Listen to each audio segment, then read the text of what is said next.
Okay so आज जो है, आज कौन सा है? पार्ट 5 ना, reconstitution of the partnership firm का part 5।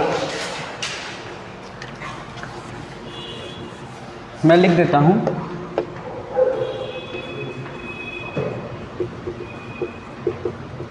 Reconstitution of partnership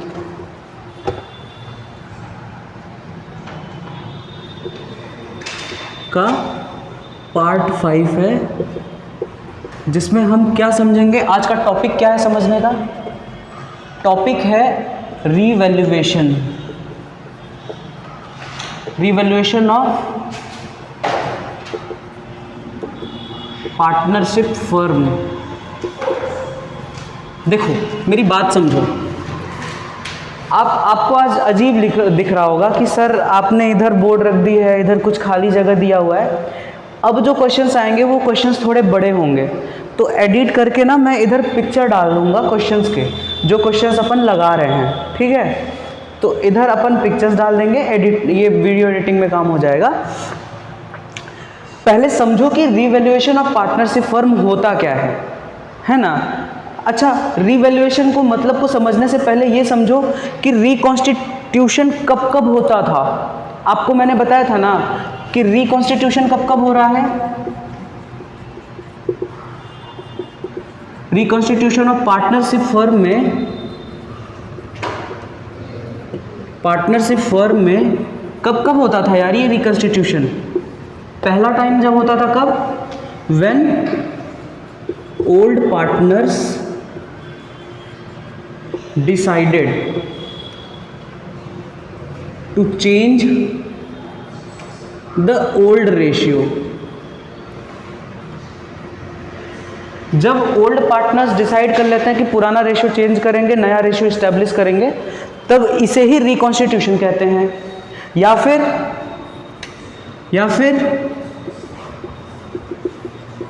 admission of a partner, जब किसी पार्टनर का एडमिशन होता है, या फिर रिटायरमेंट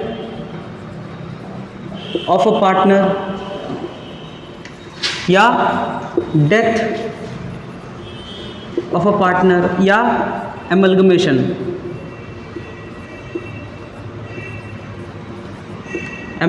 ऑफ फर्म।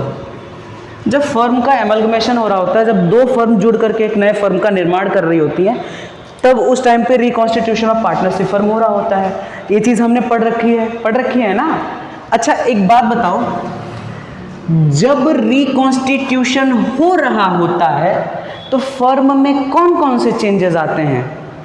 पहला जो चेंज आता है वो ये आता है चेंज, या फिर हम इसको चेंज करने की जगह पे हम ये कह सकते हैं कि इसको हमको उसके बाद हमको एडजस्टमेंट क्या क्या करने पड़ते हैं, है ना। हम ये कह सकते हैं ना कि भैया हमको एडजस्टमेंट क्या क्या करने पड़ते हैं eight the time of reconstitution of partnership firm. तो भैया हमको सबसे पहला एडजस्टमेंट करना पड़ा था, पहला चेंज करना पड़ा था न्यू प्रॉफिट शेयरिंग रेशियो।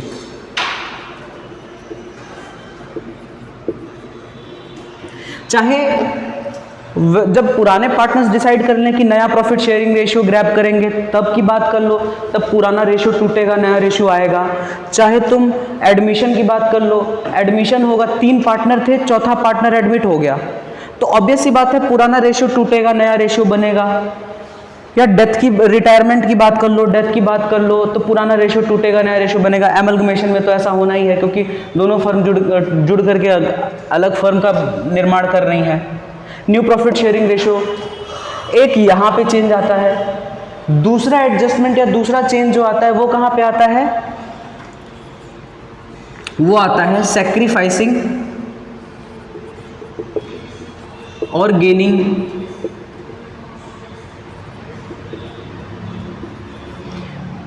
कोई पार्टनर सेक्रीफाइस करेगा या कोई पार्टनर गेन करेगा। क्यों? क्योंकि ओल्ड रेशियो बदल रहा है, नया रेशियो आ रहा है। तो ओल्ड रेशियो जब बदलेगा, नया रेशियो आएगा, तो कुछ पार्टनर सेक्रीफाइस कर रहे होंगे, कुछ पार्टनर गेन कर रहे होंगे। तो ये चेंजेस आते हैं जिनको हमको रिकॉर्ड करना पड़ता है, जिनका एडजस्टमेंट करना पड़ता है। तीसरी चीज़ जो हमको करना होता है, जो इस चैप्टर में पढ़ने के लिए है, वो होता है treatment of valued goodwill, treatment of valued goodwill, मैंने वैल्यूड गुडविल लिखी है, एक्यूमुलेटेड नहीं।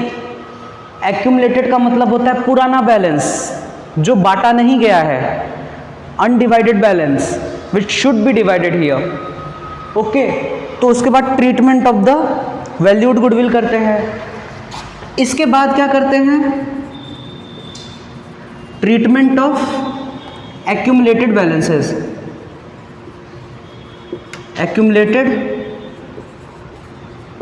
बैलेंसेस, एक्यूमुलेटेड बैलेंसेस का मतलब क्या है? मैंने कल बताया था कि जो पुरानी चीज़ें हैं, जैसे पुराना प्रॉफिट है या पुराना लॉस है जो बांटा नहीं गया है, या पुराना रिजर्व पड़ा है, जनरल रिजर्व हो गया, वर्कमैन कंपनसेशन रिजर्व हो गया, इन्वेस्टमेंट फ्लक्चुएशन रिजर्व हो गया, या फिर एसेट साइड से ले लो तो देखो एडवर्टाइजमेंट सस्पेंस हो गया, या लॉस हो गया, या फिर पुरानी गुडविल हो गई, that is called the accumulated goodwill.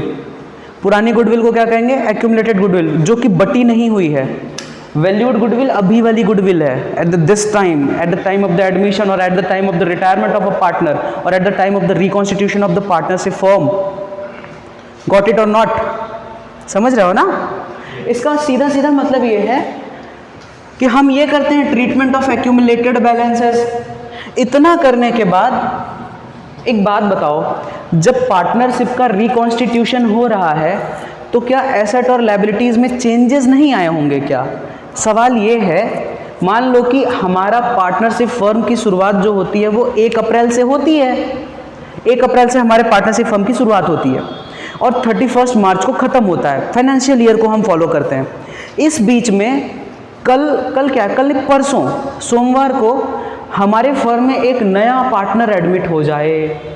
तो जब नया पार्टनर एडमिट होगा, कब होगा? 1 अगस्त को एडमिट होगा। जब वो 1 अगस्त को एडमिट होगा तो उसमें कुछ चेंजेस होंगे ना फर्म में। क्या होगा? चेंज पहला होगा, न्यू प्रॉफिट शेयरिंग रेशियो आएगा।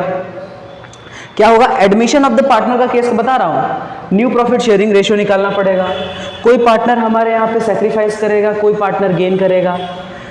ट्रीटमेंट ऑफ वैल्यूड गुडविल होगा। वैल्यूड गुडविल का ट्रीटमेंट याद है कि नहीं है? याद करिए, वैल्यूड गुडविल का ट्रीटमेंट क्या था?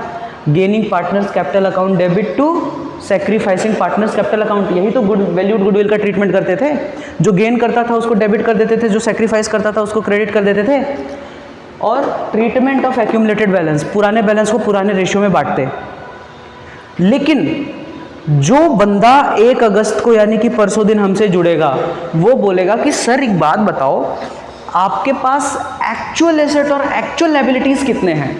मैंने बोला यार लाओ मेरा बैलेंस शीट लाओ। सर बैलेंस शीट देख लो आप। तो बोलेगा सर वो नहीं पूछ रहा मैं, आपका तो बैलेंस शीट देख कर ही मैं आया हूँ। बात समझ रहे हो?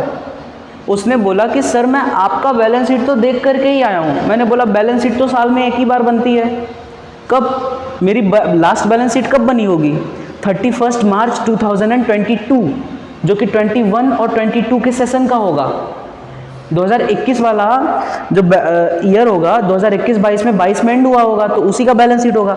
उसने बोला सर मुझे वो बैलेंस शीट नहीं देखनी, वो तो मैं देख करके आया हूँ यार। तो मैंने बोला तो मैं तुझे कैसे बताऊं कि मेरे पास एसेट कितना है, लायबिलिटीज कितना है? उसमें लिखा तो हुआ है। उसने बोला सर कितने टाइम हो गए, जरा जोड़ते हैं, अप्रैल, मई, जून, जुलाई, 4 महीने हो गए सर। इन 4 महीनों में क्या किसी भी एसेट की वैल्यू कम नहीं हुई होगी? डेप्रिसिएशन महीने में नहीं लगता क्या? मैंने बोला यार लगता तो है। उसने बोला सर इन 4 महीनों में क्या फर्म ने किसी से उधार नहीं लिया होगा? मैंने बोला यार लिया है। क्या फर्म ने किसी और को उधार में सामान नहीं बेचा? मैंने बोला बेचा भी है यार, पहले इसको उधार नहीं बेचते थे, इसको उधार बेच दिया 1 लाख रुपए का, 1.5 लाख रुपए का। उसने बोला सर बस मैं वही जानना चाहता हूँ कि इन 4 महीनों में कुछ तो परिवर्तन हुआ होगा, किसमें? एसेट में और लायबिलिटीज में कुछ तो बदलाव हुए होंगे कि नहीं हुए? भाई जो फिक्स एसेट होगा उसमें डेप्रिसिएशन आ ही गया होगा। कोई डेटर होगा उसने बोल दिया होगा कि सर मैं दे नहीं पाऊंगा आपका पैसा। तो जो बदलाव हो रहे हैं एसेट और लायबिलिटीज में, उन बदलावों को दिखाने के बाद मुझे एक्चुअल फिगर बताइए ना कि अभी आपका एसेट कितना है, लायबिलिटीज कितना है। मैंने बोला बड़ा शातिर बंदा है यार, है कि नहीं शातिर? समझदारी की बात की कि नहीं उसने? कि नहीं की समझदारी की बात? समझदारी ही ना है।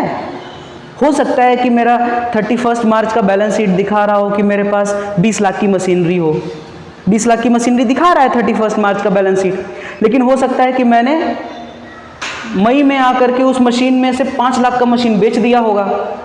तो एक्चुअल फिगर तो मुझे नहीं ना पता चल रहा है, और अगर यही चीज मेरे नए पार्टनर ने डिमांड कर दी कि सर एक्चुअल फिगर दिखा दो, तो फिर तब तो मामला चेंज है। इस कंडीशन को कहते हैं, इसको दिखाएंगे कहाँ कि एसेट में बदला हुआ है, क्या एसेट की वैल्यू बढ़ी है या घटी है। हो सकता है कि मेरे एसेट में डेप्रिसिएशन लगा हो, और हो सकता है कि एसेट का कुछ पार्ट मैंने बेच दिया हो सकता है 20 लाख की मशीन थी, उस 20 लाख में से 5 लाख मैंने बेच दिया हो मई महीने में। हो सकता है कि मैंने एक नया बिल्डिंग खरीद ली हो, तो उसको कहाँ दिखाएंगे, उसको यहाँ पे मेंशन कर दिया जाएगा, ठीक है। इस चीज़ को दिखाने के लिए कि क्या क्या चेंजेस हो रहा है। हम बैलेंस शीट तो बनाएंगे नहीं ना अभी तो नहीं बनाएंगे, पहले तो हम चेंजेस दिखाएंगे कि बबुआ चेंज कहाँ पे आ रहा है। उसके लिए हम बनाते हैं रीवैल्यूएशन अकाउंट। इसका नाम है रीवैल्यूएशन, दोबारा। री का मतलब है दोबारा, वैल्यूएशन का मतलब है वैल्यू निकालना, किसी चीज़ की वैल्यू को डिटरमिन करना रीवैल्यूएशन होता है। तो अभी हमको रीवैल्यूएशन सीखना है, how the revaluation of assets and liabilities is made and where it should be mentioned. आज का टॉपिक यही है इस लेक्चर का, ये सब तो हो चुके हैं। आज के लेक्चर का टॉपिक क्या है? Revaluation of assets and liabilities. Revaluation किसका होता है जी? एसेट का होता है और लायबिलिटीज का होता है, एक्सपेंसेस का नहीं होता रीवैल्यूएशन। अगला टॉपिक क्या है इसमें देख लेते हैं हम, फिर बताते हैं तुम लोगों को, इसी में लिख देंगे revaluation of asset and liabilities and adjustment of Capitals. और लास्ट का टॉपिक जो होगा वो होगा एडजस्टमेंट ऑफ कैपिटल अकाउंट्स। फिर उसके बाद एडजस्टमेंट कैसे होगा वो चीज़ देखेंगे। तो चलो बात करते हैं रीवैल्यूएशन अकाउंट का। रीवैल्यूएशन अकाउंट बनाए जी हैं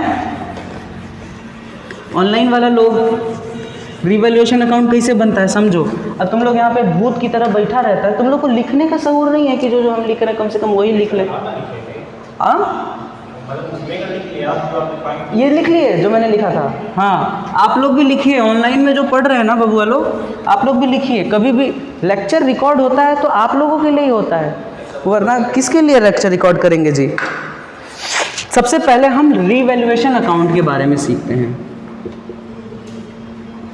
रीवैल्यूएशन अकाउंट क्या होता है? रीवैल्यूएशन अकाउंट देखो, मैंने अभी डिस्कस कर लिया कि अगर एसेट में या लायबिलिटीज़ में, अगर एसेट में या लायबिलिटीज़ में उनकी वैल्यू में कोई फ़र्क आता है, एसेट की वैल्यू बढ़ती है या घटती है, लायबिलिटीज़ की वैल्यू बढ़ती है या घटती है, उसको मना करके आओ कि इतना आवाज़ तेज करा हुआ है, उसको मना करो। हाँ जी, सॉरी फॉर द डिस्टर्बेंस। क्या हुआ है आगे समझो।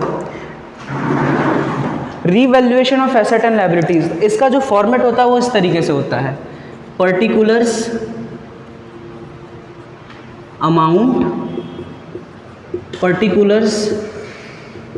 अमाउंट, ये हो जाएगा क्रेडिट, ये हो जाएगा डेबिट। ठीक है, ये अकाउंट होता है इसलिए इधर डेबिट होगा और इधर क्रेडिट होगा। डेबिट में कौन कौन सी चीज़ें होंगी या क्रेडिट में कौन कौन सी चीज़ें होंगी, इसको सिखाने से पहले, जो आपके टीचर्स शायद नहीं सिखाते, बट इसको सिखाने से पहले मैं तुम्हें बताता हूँ एक चीज़ याद करो। मैं कहता हूँ हमेशा कोई भी चीज़ ना अलग से नहीं होती, हर चीज़ का अपना एक लिंक होता है, लिंक जुड़ी होती है चीज़ें। याद करो बैलेंस शीट को, बैलेंस शीट कैसे बना होता था जी? बैलेंस शीट में इधर लायबिलिटी होती थी, डेबिट, बैलेंस शीट में डेबिट क्रेडिट कहाँ होता था? जैसे नॉर्मल लेफ्ट हैंड साइड बोल सकते हो, और इधर क्या होता था? एसेट्स होता था। ठीक है, बैलेंस शीट में ऐसे ही होता है ना, लायबिलिटीज इधर, एसेट इधर। अब आप कहोगे कि सर क्या मुद्दा है, आप रीवैल्यूएशन बता रहे हो, बैलेंस शीट बताने लगे। समझो, याद करने में आसानी होगा। अगर एसेट का वैल्यू बढ़ता है तो बैलेंस शीट में किधर लिखते हैं? इधर साइड लिखते हैं ना। अगर एसेट का वैल्यू बढ़ रहा है तो रीवैल्यूएशन में भी इधर ही साइड लिखेंगे, और घटेगा तो इधर। तो इधर क्या आ जाएगा, by increase in the value of asset. ठीक है, और अगर घट गया तो इसका ठीक उल्टा हो जाएगा, to decrease in the value of asset. अच्छा, यही चीज सेम चीज फॉलो किसके साथ होगी, लायबिलिटीज के साथ। लायबिलिटीज की वैल्यू अगर बढ़ेगी तो जिधर बैठती है लायबिलिटीज बैलेंस शीट में उधर ही साइड लिख देंगे, क्या, to increase in the value of liabilities. और इसका ठीक उल्टा, by decrease in the value of liabilities. इसका ठीक उल्टा। एक चीज और आ जाती है, टू अनरिकॉर्डेड लायबिलिटीज। इधर आ जाता है बाई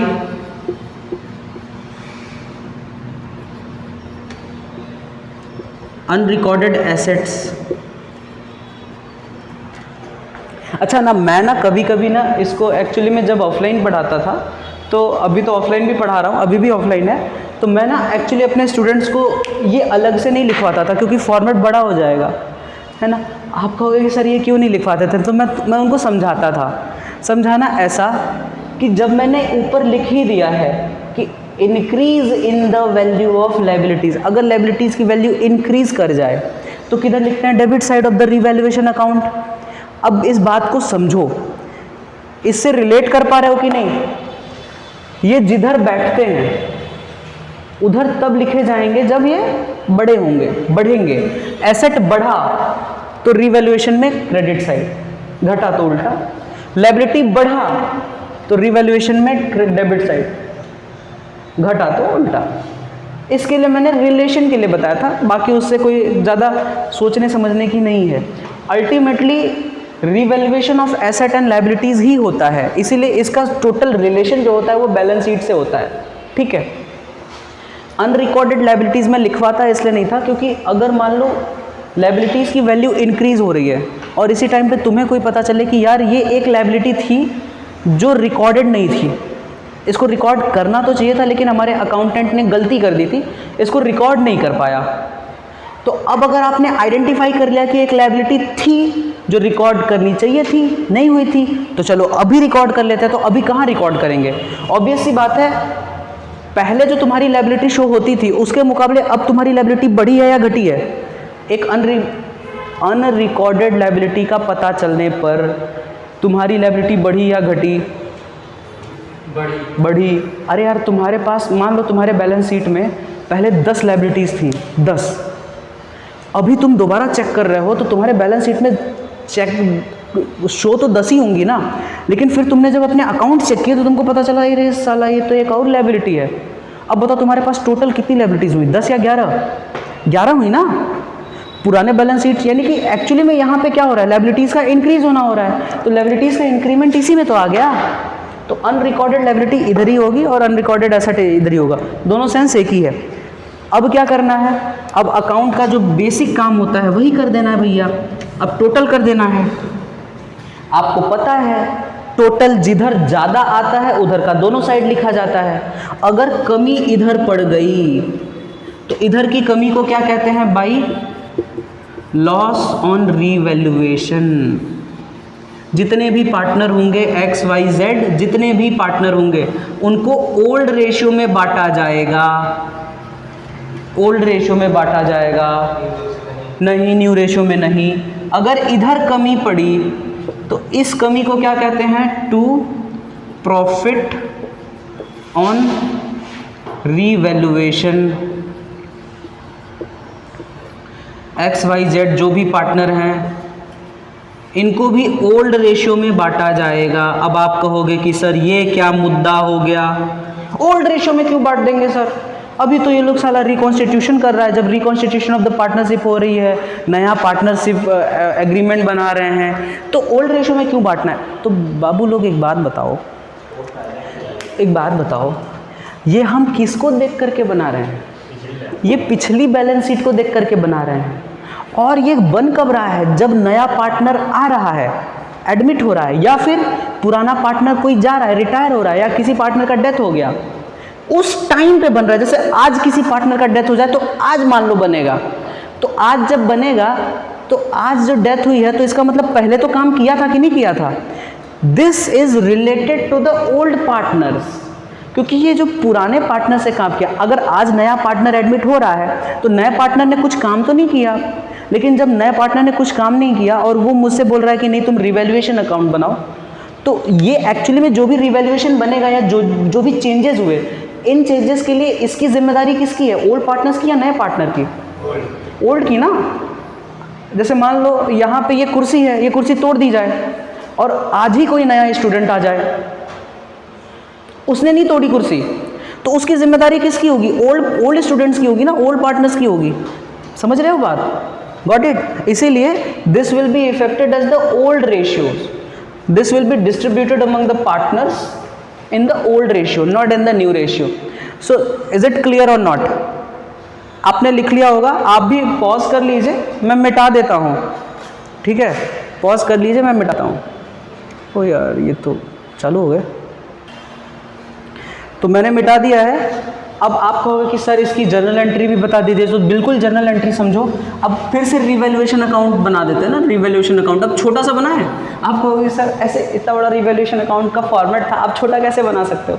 छोटा बना सकते हैं यार, देखो एसेट की वैल्यू बढ़ेगी तो डेबिट या क्रेडिट, एसेट की वैल्यू बढ़ेगी तो debit plus credit plus asset, अगर एसेट की वैल्यू बढ़ी तो, और घटी तो माइनस एसेट, अगर घटी तो डेबिट साइड, बढ़ी तो क्रेडिट साइड।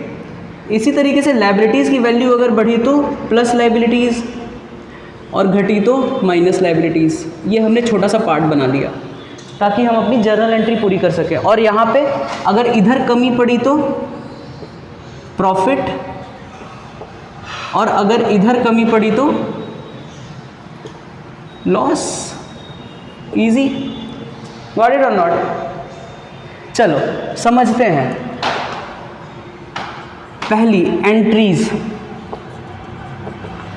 आप सभी मेरे साथ लिखेंगे, entries for revaluation of asset and liabilities. Entries for revaluation of asset and liabilities. पहला, if the value of asset, याद रखना मैं दो तीन चीज़ें एक साथ बता रहा हूँ। If the value of asset is increased, या फिर एक ही साथ मैं बता दे रहा हूँ, या फिर देयर इज अनरिकॉर्डेड एसेट।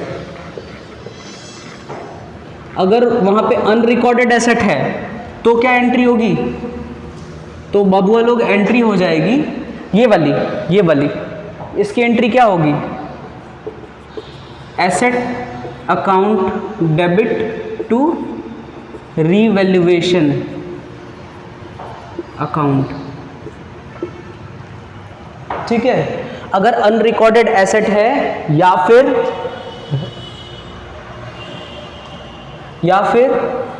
जो एसेट की वैल्यू है वो बढ़ गई तो ऐसे ये एंट्री होगी। दूसरा, इफ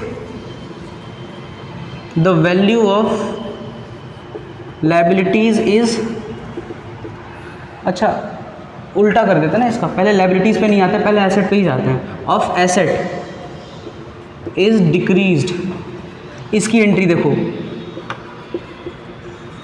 डिक्रीज्ड।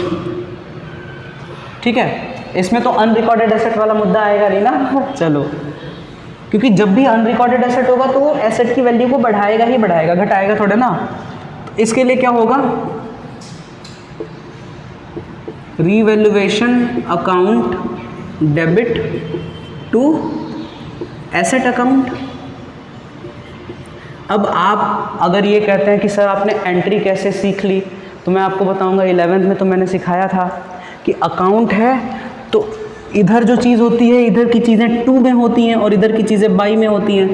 तो अगर इधर की चीज़ों को रिकॉर्ड करना है तो ऊपर को डेबिट में रखो, इधर को क्रेडिट में रखो। जैसे मेरे को ये रिकॉर्ड करना था तो मैंने रीवैल्यूएशन को डेबिट में रखा और एसेट को किधर रख दिया, टू में। टू वाली चीज़ टू में चली जाती है ना, अभी समझ में आई।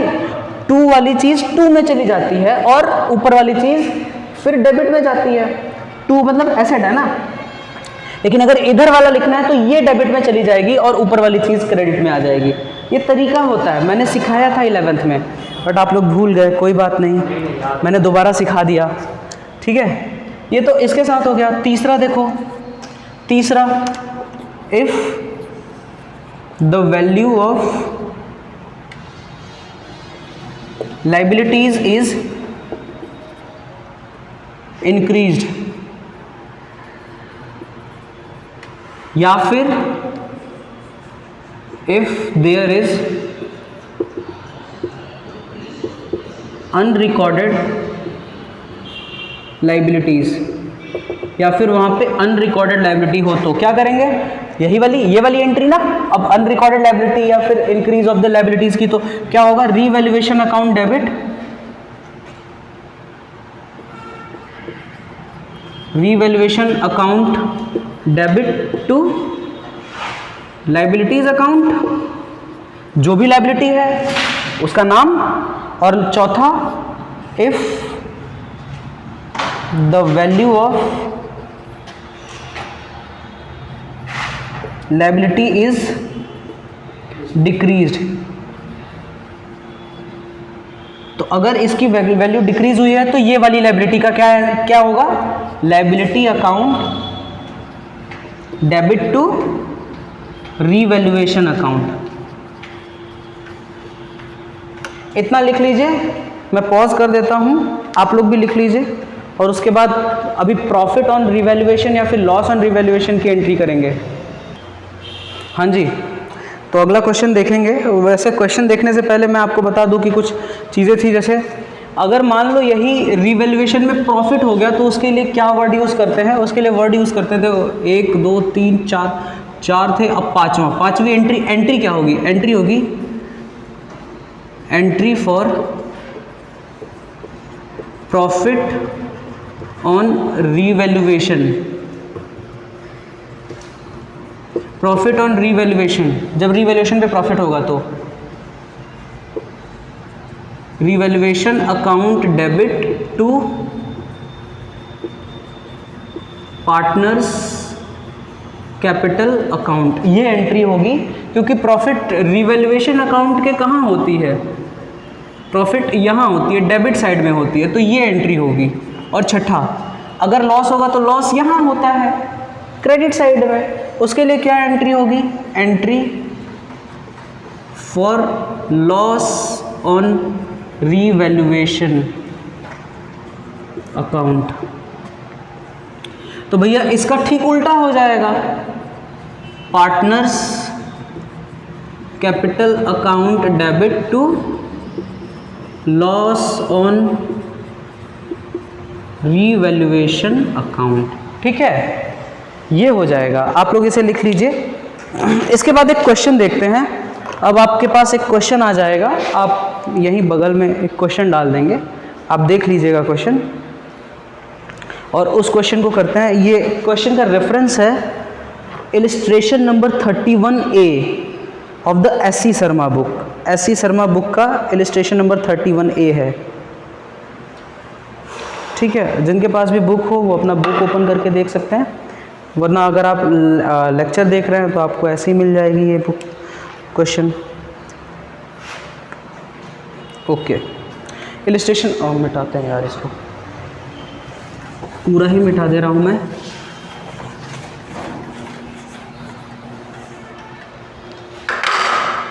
क्वेश्चन मिल गया सभी को? चलो क्वेश्चन साथ में पढ़ते हैं। क्वेश्चन क्या कहता है 31A, X and Y are the partners in a firm sharing profit and losses in the ratio of 2:3। X और Y पार्टनर हैं, यहाँ पे लिख देते हैं भैया इलिस्ट्रेशन नंबर 31A। X और Y पार्टनर हैं और क्या रेशियो लेते हैं 2:3, ये का रेशियो लेते हैं। The balance sheet of the firm as on 31 March 2017 is given below. Balance sheet ये दिखाता है कि हाँ लायबिलिटी साइड में इनके पास कैपिटल भी है, क्रेडिटर भी है और आउटस्टैंडिंग एक्सपेंसेस भी है। आप बताओ मुझे, क्या इस बैलेंस शीट के लायबिलिटी साइड में कोई भी एक्यूमुलेटेड बैलेंस मिला बांटने वाला? याद आ रहा है बांटने वाला बैलेंस का मतलब क्या है? बांटने वाला बैलेंस का मतलब है कि क्या प्रॉफिट एंड लॉस मिला? नहीं मिला।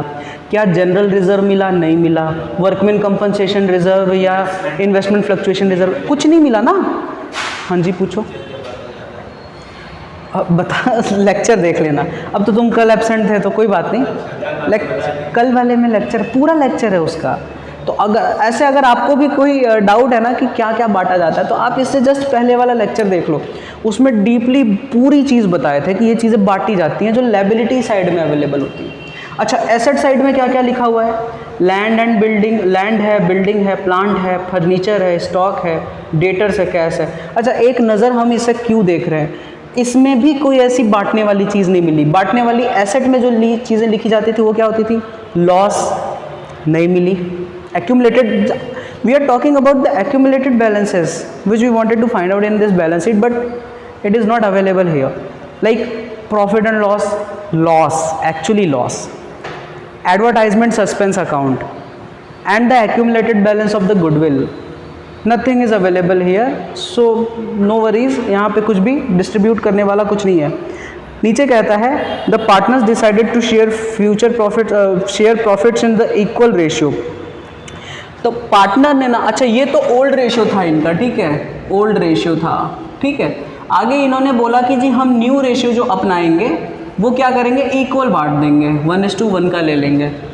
तो ऑब्वियस सी बात है यहाँ पे कोई पार्टनर गेन किया होगा, कोई पार्टनर सेक्रीफाइस किया होगा, ठीक है, उसको देखेंगे क्या होगा।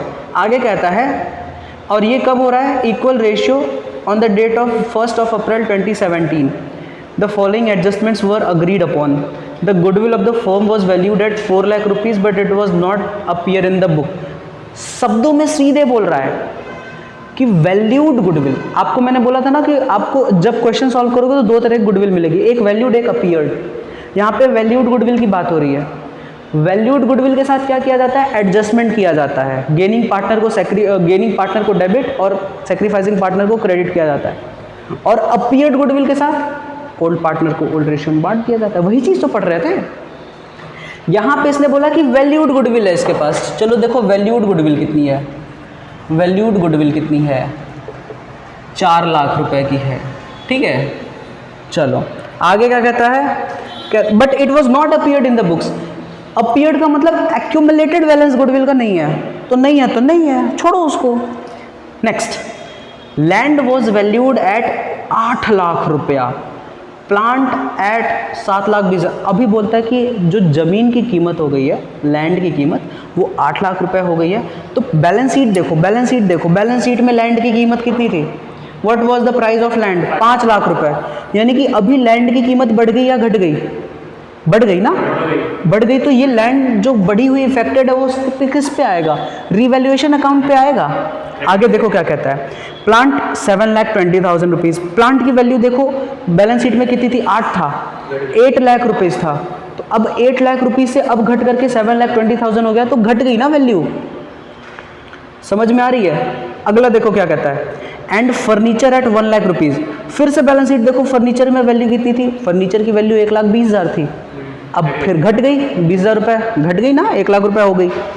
और कहता है and were to appear at revalued amount at the balance sheet, और ये चीज़ें रीवैल्यूड की गई हैं, तो ठीक है, रीवैल्यूड की गई हैं तो हम रीवैल्यूएशन अकाउंट बनाएंगे।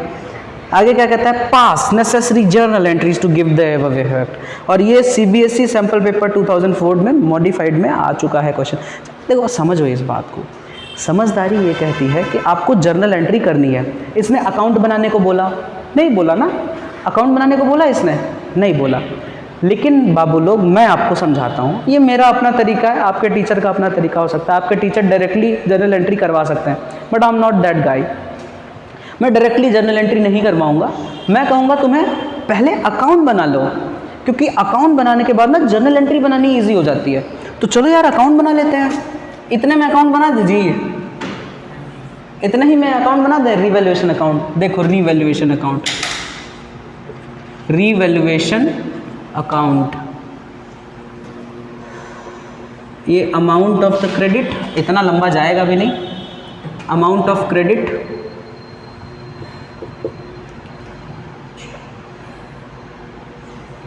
ये अमाउंट ऑफ डेबिट, ये पर्टिकुलर्स, ये पर्टिकुलर्स। देखो आप सोचते होगे कि सर इतना छोटा सा क्यों बना रहे हो? मेरे पास बोर्ड छोटा है, बोर्ड बड़ा होता तो हम बड़े बड़े बना देते हैं, कोई दिक्कत नहीं होता, ठीक है? तो आप उसको मैनेज कर लेना। सबसे पहले समझो।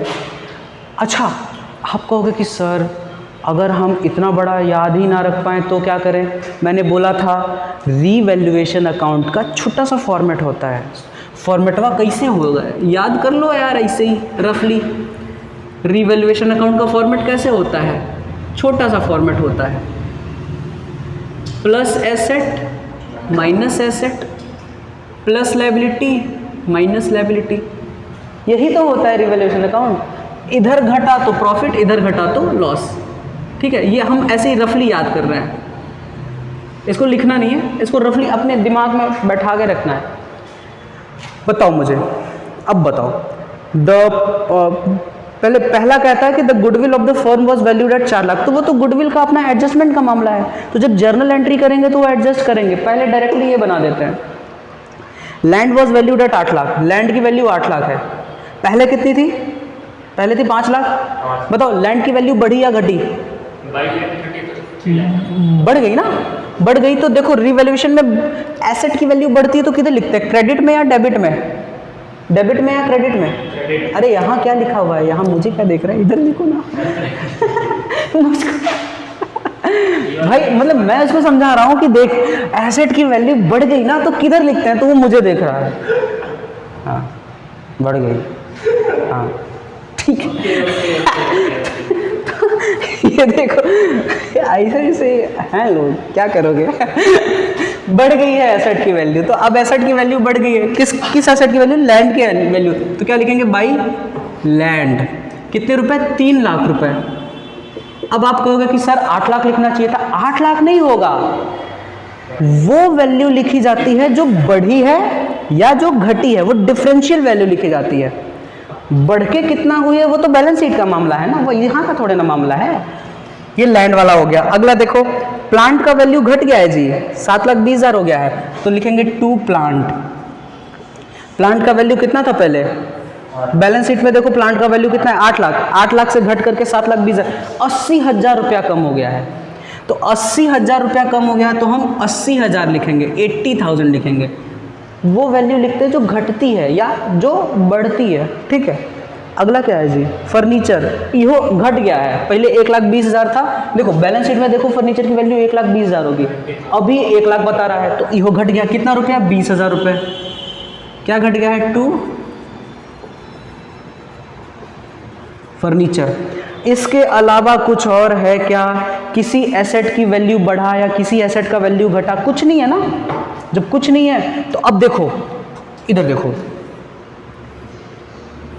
आप कहोगे कि सर कहाँ क्या पढ़ा रहे हो?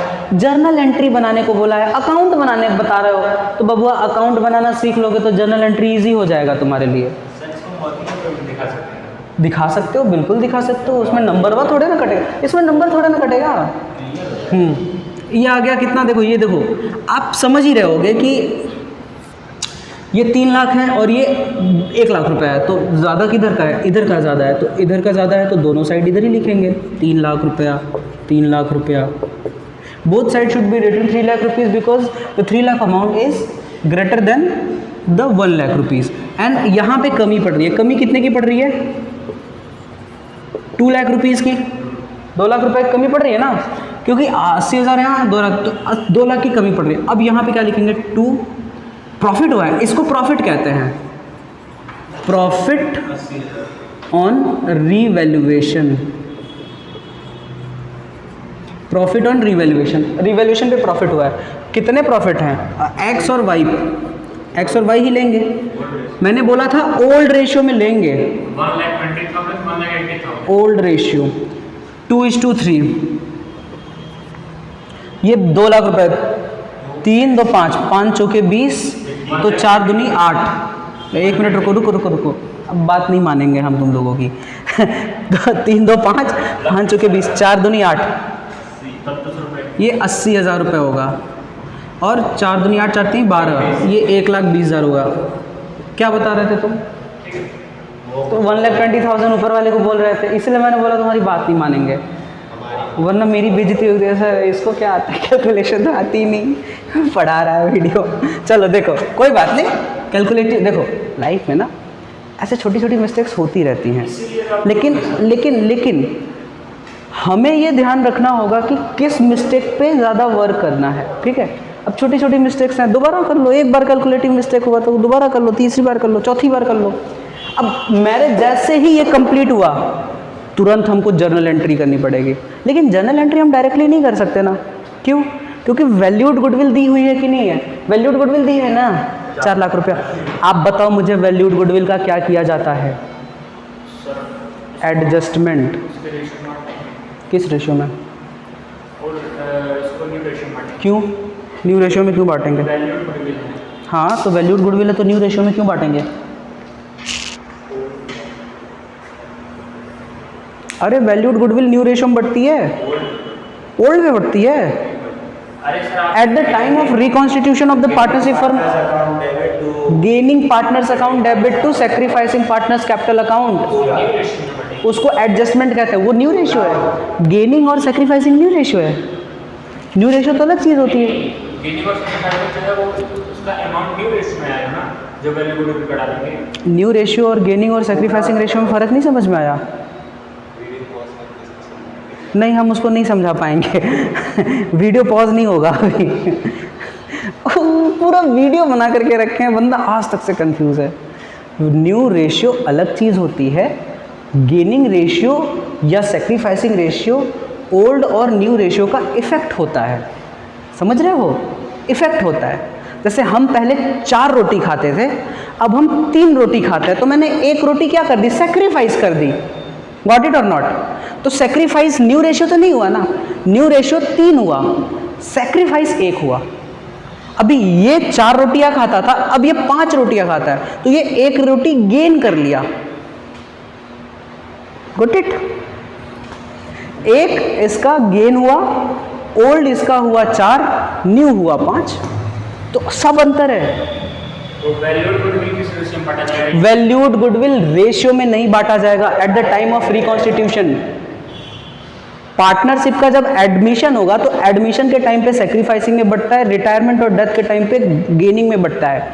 लेकिन अभी जो आपका चैप्टर चल रहा है उसमें आपका गुडविल को हम बांटेंगे सैक्रिफाइसिंग और गेनिंग में एडजस्ट करेंगे, रेशियो में नहीं बांटेंगे, एडजस्ट करेंगे। हाँ, तो एडजस्टमेंट का रेशियो थोड़ा ना होता है। वो एडजस्टमेंट का क्या हो जाता है, गेनिंग और सैक्रिफाइसिंग, क्योंकि दोनों को देना पड़ता है ना, एक दे रहा होता है, एक ले रहा होता है, एक गेन कर रहा होता है, एक सैक्रिफाइस कर रहा होता है। इसके लिए हमको क्या करना पड़ेगा? इसके लिए हमको करना पड़ेगा, सबसे पहले ओल्ड रेशियो लिखना पड़ेगा। ओल्ड रेशियो कितना है जी, एक्स का और वाई का 2:3, और न्यू रेशियो कितना है जी 1:1। अब इसमें हमको क्या निकालना है, गेन और सैक्रिफाइस। तो गेन और सैक्रिफाइस के लिए हम एक ही रेशियो से निकालें, या तो हम गेनिंग रेशियो से आंसर निकाल सकते हैं या तो सैक्रिफाइसिंग से निकाल सकते हैं। तो हम सैक्रिफाइसिंग रेशियो वर्ड का यूज़ कर लेते हैं। सैक्रिफाइसिंग से क्या होता है जी, सैक्रिफाइसिंग ओल्ड माइनस न्यू। तो चलो निकालते हैं भैया, ए का ओल्ड माइनस न्यू, और ए का कितना है जी ओल्ड 2/5 माइनस 1/3, सॉरी 1/2, और बी का 3/5 माइनस 1/2, तो ये आ जाएगा 10, ये आ जाएगा 10, 5 दूनी 10, 2 दूनी 4 माइनस 2 पंचे 10, 5, 5 दूनी 10, 3 दूनी 6 माइनस 2 पंचे 10, 5, 4 माइनस 5 1/10। ये देखो ये माइनस में आंसर आया है ना। 4 माइनस 5 माइनस 1/10, ये माइनस में आंसर आया, और ये 1/10 प्लस में आंसर आया। मैंने बोला था जो निकाल रहे हो किसके थ्रू हमने निकाला, सेक्रीफाइसिंग रेशियो के थ्रू निकाला, और जो प्लस में आंसर आया है वही होगा। ये सेक्रीफाइसिंग रेशियो निकाल रहा है, प्लस में कौन आया 1/10, तो ये सेक्रीफाइसिंग होगा, ये सेक्रीफाइस कर रहा होगा, और जो ठीक इसका उल्टा माइनस में है वो क्या कर रहा होगा, गेन। ये चीज़ मैंने पहले पार्ट में भी बताई थी, दूसरे पार्ट में भी बताई थी, तीसरे पार्ट में भी बताई थी, आगे समझो। तो इससे हमको क्या मिलता है, इससे हमारी वैल्यूड गुडविल। अब हम यहाँ से एंट्री करना शुरू करते हैं, एंट्रीज। पहली एंट्री क्या होगी, पहली एंट्री यही वाली होगी। कैसे, देखो, gaining partners capital account debit to sacrificing partners, बहुत चिल्ला के समझाया था मैंने। तो गेन कौन कर रहा है भैया, ए, तो एज कैपिटल अकाउंट एक्स है, अच्छा एक्स वाई है, मैं यहाँ पे ए भी लिखा हूँ, सॉरी, तो एक्स है, ये वाई है, तो लिख दो X capital account debit to Y's capital account. क्या है, ट्रीटमेंट या फिर adjustment of valued goodwill, valued goodwill का एडजस्टमेंट कर रहे हैं। अब मैंने बोला था कि जब एक सेक्रीफाइस करे एक गेन करे तो होल अमाउंट को कैलकुलेट किया जाता है, सारे अमाउंट को कैलकुलेट। तो गुडविल का सारा अमाउंट कितना है, वैल्यूड गुडविल का सारा अमाउंट 4 लाख, तो इसको ऐसे निकालेंगे 4 लाख गुणा 1/10, और इसके लिए भी 4 लाख गुणा 1/10, क्योंकि x ने क्या किया है, x ने गेन किया है, तो 1/10 है ना। तो भैया ये इसका कितना आ जाएगा 40,000, और इसका भी 40,000 आ जाएगा। पहली एंट्री हमारी बन गई, हमारी पहली एंट्री बन गई। दूसरी एंट्री देखो, दूसरी एंट्री है ना। अच्छा, ये किसके लिए है, इसका टॉपिक लिख देते हैं एंट्री का, entries, entry for valued goodwill, entry for valued goodwill, ये वैल्यूड गुडविल के लिए एंट्री थी। उसकी बात खत्म हो गई। अच्छा, जो आपका पहला दिया हुआ था, ये देखो, अब जो पहला देखोगे, ये पहला दिया हुआ था, ये पहला वाला का तो एंट्री हो गया। अब दूसरा देखो, अब दूसरा क्या है, land was valued 8 lakh, land की वैल्यू बढ़ गई 3 लाख रुपए हो गई, तो उसको कहाँ से कवर करोगे, उसको लिखोगे कहाँ से। इसके लिए मैंने बताया था कि आप पहले रिवैल्यूएशन अकाउंट बना लो। रिवैल्यूएशन में सबसे पहला क्या है, यहाँ से उठाओ, यहाँ से इसकी एंट्री क्या करोगे, इसकी एंट्री क्या करोगे, ये डेबिट हो जाएगा और ये क्रेडिट हो जाएगा, है ना। वैल्यू ऐसे, अगला entry for increase in value of land, land की वैल्यू इंक्रीज होगी तो उसके लिए क्या एंट्री होगी, ये लैंड डेबिट हो जाएगा, land account debit to revaluation account. कितने रुपए, 3 लाख रुपए। समझ में आ रहा होगा यार, ये नरेशन लिख लेना खुद से। अब 12 में आकर भी मैं तुमको नरेशन बताऊंगा तब तो दिक्कत है। अभी प्लांट वाला कहाँ होगा जी, प्लांट वाला रिवैल्यूएशन अकाउंट डेबिट, तो 2 की चीज़ 2 में चली जाती है, बेसिक सा फॉर्मूला था। रिवैल्यूएशन डेबिट हो जाएगा कि प्लांट वाली चीज़ क्रेडिट में हो जाएगी। तो revaluation account debit to plant account. एक चीज़ और, इसी के साथ साथ फर्नीचर भी हो रहा है, फर्नीचर की भी वैल्यू कम हो रही है ना। एक बात बताओ, अगर फर्नीचर की वैल्यू कम हो रही है तो क्या मैं उसके लिए अलग से यही वाली एंट्री करूंगा ना, revaluation account debit to furniture. तो क्यों ना उन दोनों को जोड़ दें, तो उसको क्या कहते हैं, कंबाइंड जर्नल एंट्री। तो कंबाइंड जर्नल एंट्री करेंगे तो यहाँ पे 2 क्या कर लेंगे, फर्नीचर अकाउंट। तो ये कितना हो जाएगा, 80-20, ये हो जाएगा 1 लाख रुपए, ठीक है जी। नहीं, अलग कर दोगे तो भी कोई दिक्कत नहीं होगा, लेकिन अलग करने से ना आपको ये पता चलता है ना कि आपके अंदर जो मैच्योरिटी है ना अकाउंटिंग करने की वो नहीं है, आपका प्रैक्टिस उतना अच्छा नहीं है। जब अलग कर ही दे रहे हो तो इसका मतलब प्रैक्टिस अच्छी करके नहीं आए हो, क्योंकि ये तो कंबाइन हो सकती थी, एक ही डेट है, एक ही चीज़ है, तो प्रैक्टिस मतलब तुमने नहीं की है। अगला देखो, चौथी एंट्री। अब चौथा क्या होगा, इसका ना होगा जी प्रॉफिट ऑन रिवैल्यूएशन, तो उसका क्या एंट्री होगा, यही होगा एंट्री फॉर, अच्छा ये मैंने इसका ये टॉपिक नहीं लिखा क्या, तीसरा entry for decrease in value of plant and furniture. अब एंट्री फॉर